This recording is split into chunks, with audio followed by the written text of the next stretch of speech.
Salut à tous, j'espère que vous allez bien. Aujourd'hui, je vais vous montrer comment est-ce que j'entretiens et comment est-ce que je prépare mes cheveux pour avoir un afro bien rond. Vraiment l'afro de dingue quoi. En dehors des braids et compagnie, c'est une coiffure dont je ne me passe plus du tout ces temps-ci. Genre vraiment j'adore la porter, j'en suis tellement fière. Première étape, laver ses cheveux. Je le fais à chaque fois que je change de coiffure, soit une fois par semaine. Et je les lave toujours en deux sections pour toujours garder la main sur mes cheveux. C'est extrêmement important les amis et ça va grandement vous faciliter le processus. J'utilise les produits de chez Keraker.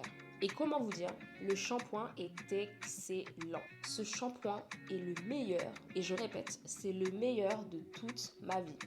Il va nettoyer vos cheveux en profondeur tout en évitant de les assécher. Et en plus de ça, il démêle divinement bien. Seconde étape, l'après-shampoing. Toujours de chez Keraker. J'en perds mes mots à chaque fois que je l'utilise tellement qu'il démêle vraiment bien.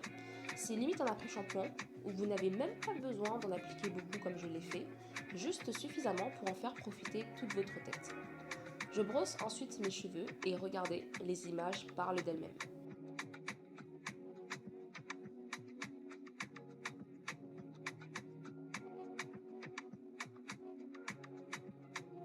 Je vais enfin vaniller ma section pour éviter que mes cheveux se réemmêlent et je vais passer à la section suivante. Je finis par retirer le produit au bout de quelques minutes, mais vous pouvez garder le produit pendant 15 minutes.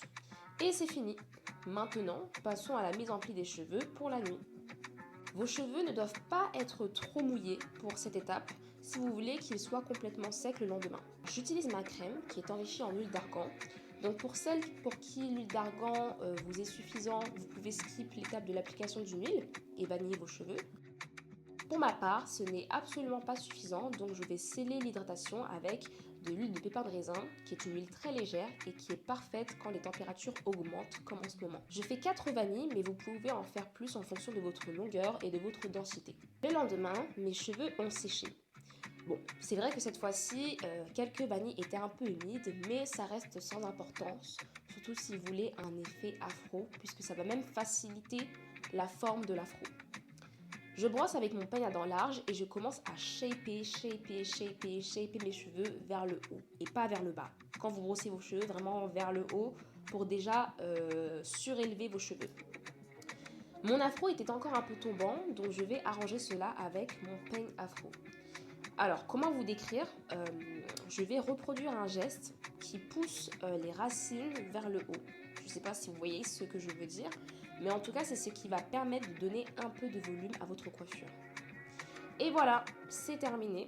Rien de mieux qu'une coiffure qu'on adore pour bien passer sa journée. Le soleil aujourd'hui était à son prime, vraiment pour nous faire comprendre que c'est la fin de la période hivernale.